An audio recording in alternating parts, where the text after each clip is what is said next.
What up, gang? Carolina Jackpot time coming at you. It is Sunday morning. I hope you guys and gals are having a great kickoff to your Memorial Day weekend. If you're new around here, consider staying true around here. Subscribe to the Carolina Jackpot channel and hit the thumbs up on this video. A lot of people have been telling me lately they're not getting notifications for the Carolina Jackpot channel anymore. I don't know what to tell you about that, guys. Maybe you could click off the bell so that you don't get notifications and then click back on it in a couple of days. If you remember, I don't really know what to tell you. I'm not an expert on YouTube. I've watched tons of videos on what makes a YouTube video good, what you can do to increase your views, how to solve the algorithm or whatever, and I've not yet seen anything about why my viewers don't get notified, so I don't know. Hey, but anyway, enough about that. Talking South Carolina Gamecocks. Of course, I told you last week that I was disinterested in the baseball program until they fired Mark Kingston, made a change there. You know that I watched the end of that baseball game yesterday. I was watching that.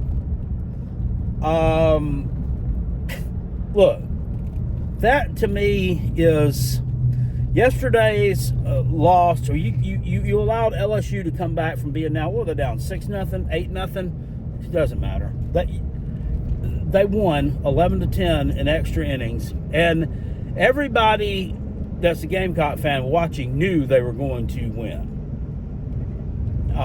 You allowed a former Gamecock and Michael Braswell to be sort of a hero in 2 games in a row. Now, he's not the one that walked it off, but still, he played a major role in it.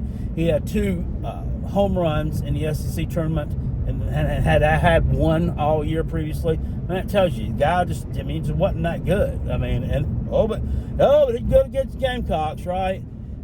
This is kind of, to me, a small sample size, a microcosm, if you will, of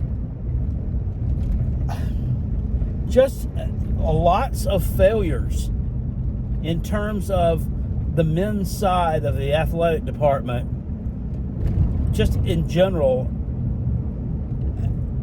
over the past 10 years or so. And look, the board of trustees down there, the powers that be, the people with the big money that make big decisions,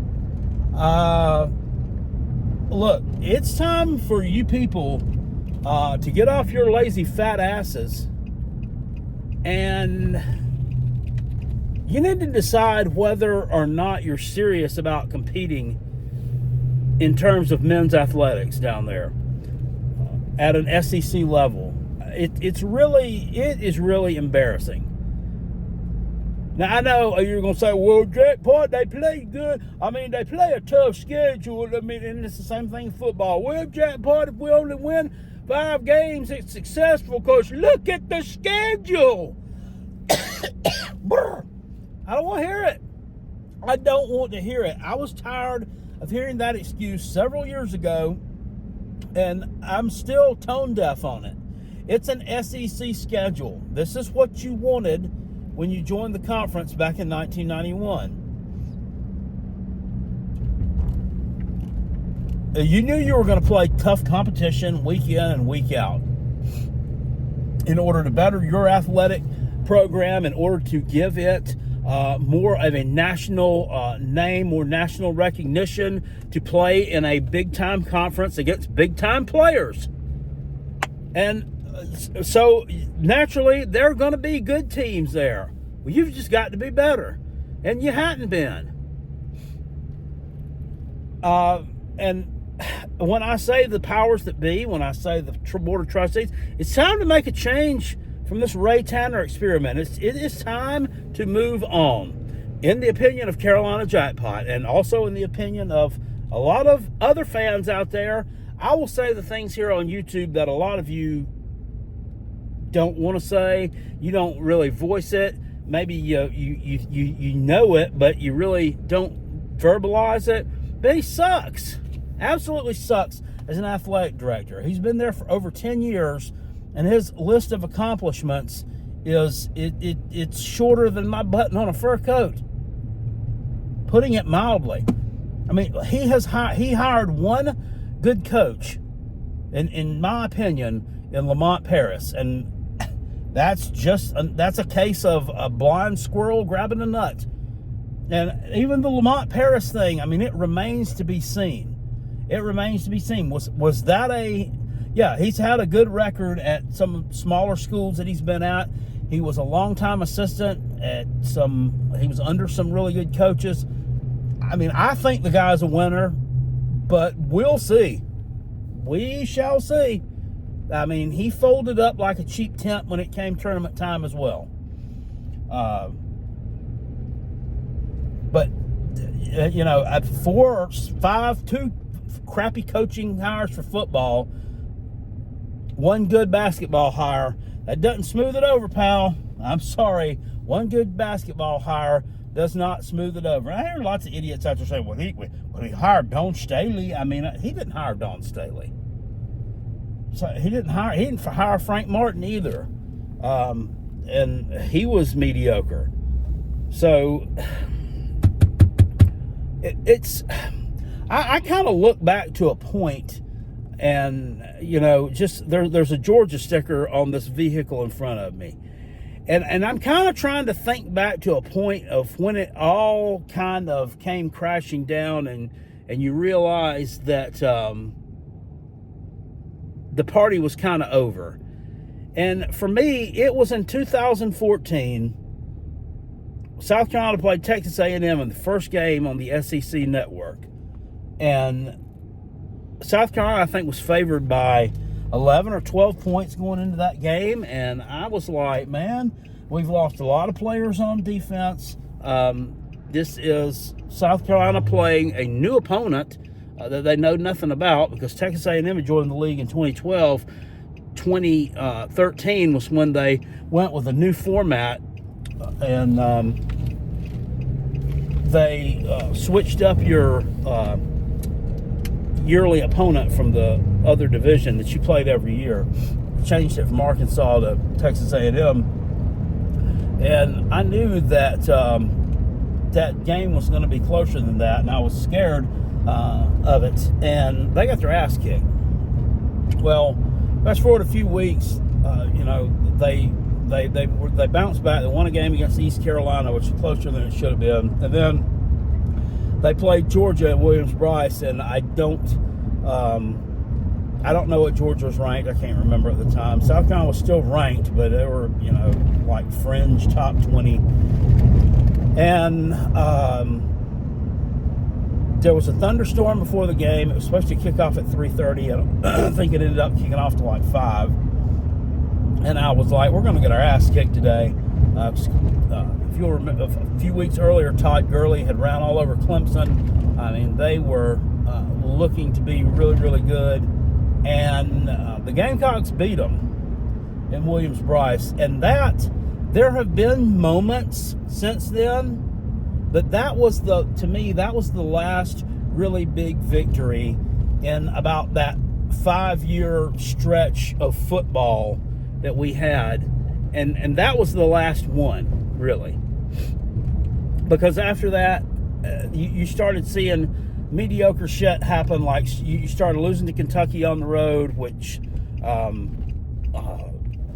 that became the norm for quite some time. It seems like Shane Beamer may have kind of solidified that a little bit, strange as it may sound. Will Muschamp was horrible against Kentucky. I don't even know if he beat them. You know, you had a comeback loss against Tennessee. You were up by 2 touchdowns. Same thing as Missouri. That was a terrible year. And 2015, we saw the total collapse. And Spurrier he quits. He runs away like a deadbeat dad in the middle of the night. Thanks for all you did here, but this is the way you want to go out?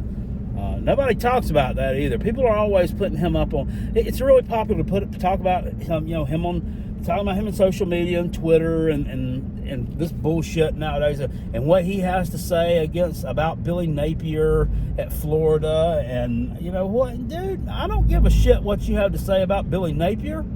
You're a freaking quitter. You quit on us. You freaking quit. That's just the worst. It's embarrassing. That happens. You don't see that happen anywhere else. But people say, well, he won a lot. You know, he can do it his way. No, you can't do it your way. You can't do it your way. That's piss poor. They need to decide what they want to do with the men's athletics and if they really want to compete. Mark Kingston should have been fired 2 years ago. He shouldn't be here now. And, you know, you've got people talking, if he gives us a run into Omaha, they'll probably keep him. They probably will. They'll probably keep him anyway. So I'm just interested in what people have to say about this. South Carolina's never, NIL wise, you're somewhere, you're not a huge player. They have some money there. But, you know, you look at transfer portal stuff. I mean, Shane Beamer, went out there and he got some transfers. He got some good players off some teams, no doubt. The kid from Miami of Ohio, they've got the wide receiver. He was a really good player. He was an all-conference selection. Same thing with the kid from Coastal Carolina, Jared Brown. He was an all-conference player, a really good player.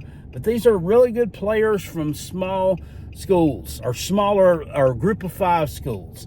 You know, you had you've only got a couple of people there that were transfers in from Power 5 schools, and one Georgia Tech, maybe, and you know, the Sanders guy from Arkansas. He's had a busted wheel for a couple of years. We'll have to see about him. But you're not one of those people like, Lane Kiffin's going out and picking up your players. Ohio State's going out and picking up Ole Miss's running back. South Carolina's not going to be able to do that, but at the same time,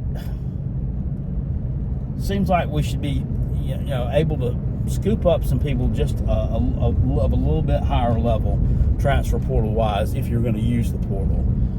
So, men's athletics. Are we serious about it? Are they going to fire this guy finally? I think yesterday's game had to be the nail in the coffin. Despite what, if Ray Tanner is going to be retained on as athletic director for another year or two or however long, to me, yesterday's game had to make that decision for me.